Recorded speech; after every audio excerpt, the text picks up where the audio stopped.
Seri membaca Alkitab. Bacaan dari Kitab Kejadian bab 46 ayat 1 sampai dengan 34. Jadi berangkatlah Israel dengan segala miliknya dan ia tiba di Berseba. Lalu dipersembahkannya korban sembelihan kepada Allah Ishak ayahnya. Berfirmanlah Allah kepada Israel dalam penglihatan waktu malam. Yakub, Yakub. Sahutnya, ya Tuhan. Lalu firman-Nya, Akulah Allah, Allah ayahmu. Janganlah takut pergi ke Mesir, sebab aku akan membuat engkau menjadi bangsa yang besar di sana. Aku sendiri akan menyertai engkau pergi ke Mesir, dan tentulah aku juga akan membawa engkau kembali. Dan tangan Yusuflah yang akan mengatupkan kelopak matamu nanti. Lalu berangkatlah Yakub dari Berseba, dan anak-anak Israel membawa Yakub ayah mereka, beserta anak dan istri mereka. Dan mereka menaiki kereta yang dikirim Firaun untuk menjemputnya. Mereka membawa juga ternaknya dan harta bendanya, yang telah diperoleh mereka di tanah Kanaan. Lalu tibalah mereka di Mesir, yakni Yakub dan seluruh keturunannya bersama-sama dengan dia. Anak-anak dan cucu-cucunya, laki-laki dan perempuan, seluruh keturunannya dibawanyalah ke Mesir. Inilah nama-nama Bani Israel yang datang ke Mesir, yakni Yakub beserta keturunannya. Anak sulung Yakub ialah Ruben. Anak-anak Ruben ialah Henok, Palu, Hezron, dan Karmi. Anak-anak Simeon ialah Yemuel, Yamin, Ohad, Yakin, dan Zohar, serta Saul, anak seorang perempuan Kanaan.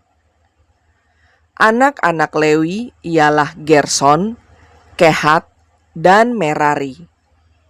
Anak-anak Yehuda ialah Onan, Shela, Peres, dan Zerah. Tetapi dan Onan mati di tanah Kanaan. Dan anak-anak Peres ialah Hezron dan Hamul. Anak-anak Isakar ialah Tola, Pua, Ayub, dan Simron. Anak-anak Zebulon ialah Seret, Elon, dan Yahlil.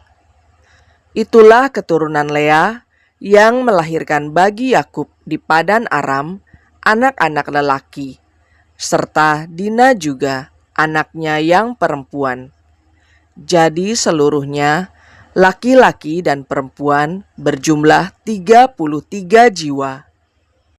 Anak-anak Gad ialah Zifyon, Hagi, Shuni, Esbon, Eri, Arodi, dan Areli. Anak-anak Asher ialah Yimna, Yiswa, Yiswi, dan Beria. Serah ialah saudara perempuan mereka, dan anak-anak Beria ialah Heber dan Malkiel. Itulah keturunan Zilpa, yakni hamba perempuan yang telah diberikan Laban kepada Lea anaknya perempuan, dan yang melahirkan anak-anak bagi Yakub. Seluruhnya 16 jiwa. Anak-anak Rahel istri Yakub ialah Yusuf dan Benyamin. Bagi Yusuf lahir Manasye dan Efraim di tanah Mesir, yang dilahirkan baginya oleh Asnat, anak perempuan Potifera, imam di On. Anak-anak Benyamin ialah Bela, Beker, Ashibel, Gera, Naaman, Ehi, Rosh, Mupim, Hupim, dan Aret. Itulah keturunan Rahel yang telah lahir bagi Yakub. Seluruhnya berjumlah 14 jiwa. Anak Dan ialah Husim. Anak-anak Naftali ialah Yahzel, Guni, Yezer, dan Shilem. Itulah keturunan Bilha, yakni hamba perempuan yang diberikan Laban kepada Rahel, anaknya yang perempuan, dan yang melahirkan anak-anak itu bagi Yakub. Seluruhnya berjumlah 7 jiwa. Semua orang yang tiba di Mesir bersama-sama dengan Yakub, yakni anak-anak kandungnya, dengan tidak terhitung istri anak-anaknya, seluruhnya berjumlah 66 jiwa. Anak-anak Yusuf yang lahir baginya di Mesir ada 2 orang. Jadi, keluarga Yakub yang tiba di Mesir seluruhnya berjumlah 70 jiwa. Yakub menyuruh Yehuda berjalan lebih dahulu mendapatkan Yusuf, supaya Yusuf datang ke Goshen menemui ayahnya. Sementara itu, sampailah mereka ke tanah Goshen. Lalu Yusuf memasang keretanya dan pergi ke Goshen, mendapatkan Israel ayahnya. Ketika ia bertemu dengan dia, dipeluknyalah leher ayahnya, dan lama menangis pada bahunya.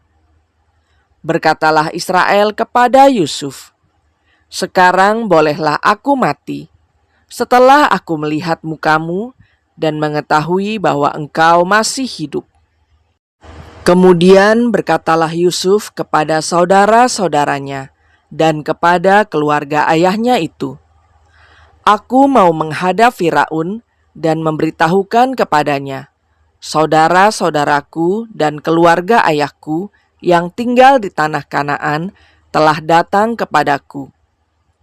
Orang-orang itu gembala kambing domba, sebab mereka itu pemelihara ternak, dan kambing dombanya, lembu sapinya, dan segala miliknya telah dibawa mereka. Apabila Firaun memanggil kamu dan bertanya, 'Apakah pekerjaanmu?' maka jawablah, 'Hamba-hambamu ini pemelihara ternak, sejak dari kecil sampai sekarang, baik kami maupun nenek moyang kami,' dengan maksud supaya kamu boleh diam di tanah Goshen. Sebab segala gembala kambing domba adalah suatu kekejian bagi orang Mesir." Demikianlah sabda Tuhan.